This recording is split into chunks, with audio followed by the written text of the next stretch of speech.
মারধর করে আসে, আমার শারীরিক সম্পর্ক করছে। মানে আমার বাড়ির জন জানাজা নিয়ে গেছে, এরপর তার বাড়িতে বলা হয়েছে, তার আপু বলতেছে কি যে মাইয়ালে শুয়ে থাকা। তুমি কি চাও? মানে আমি চাই হ্যাঁ আমার বিয়ে করবো, কারণ আমার আমার ইজ্জত গেছে, আমার মান সম্মান গেছে, আমার কলঙ্ক লাগছে, তার লাগে আমার জীবন নষ্ট হয়েছে, আমার সবকিছু শেষ হয়েছে এই কারণে। মানে হ্যাঁ আমার বিয়ে করবো। আমার বাসায় এসে খুঁজে খানি, আমি একটা ছেলের প্রেম করতাম, পরে ওই ছেলেটা আমার বিয়ের প্রস্তাব। নাম কি ছেলেটার? সিয়াম মোল্লা। ওর বাসা কোথায়? মাটিয়াকাড়া। ওনার আব্বার নাম কি?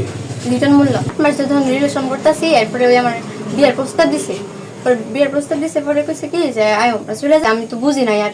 পরে আমিও গেছি, ছুটার পরে আমার কইতাছে যে অনেক দেরি, এমন আছে কালকে সকাল লোকে বুঝে তারি অনেক রাত হয়ে গেছে। পরে আমি কই অন হয়েছি না, পরে হ্যাঁ বলতেছে না এখন আমরা আসছি না। পরে সকালে উঠে দেখি কি মানে আমি এমন মানে আমি জায়গায় চিনি না। পরে কিছু কই নিয়েছি, পরে কক্সবাজার। পরে আমি কইছি তুমি তো আমার বিয়ে করার কথা নিয়েছো, তুমি তো আমার অনেক ঘুরার কথা। পরে হ্যাঁ বিয়ে করে নিয়েছো মনে হয়। পরে হ্যাঁ এই কথা কইছে আমারে। পরে হ্যাঁ আমার লোক জোর জোর জবরদস্তি করছে। কয়দিন ছিল ওই জায়গায়? একদিন। ওখানে কি তোমার সাথে শারীরিক মেলামেশা হয়েছে?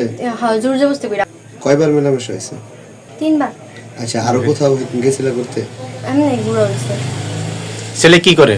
ছেলে এমনি পড়াশোনা করে। কতদিনের সম্পর্ক তোমাদের? 19 মাস। আমি আমার বাড়িতে কল দিছি, কলটা জানাইছি।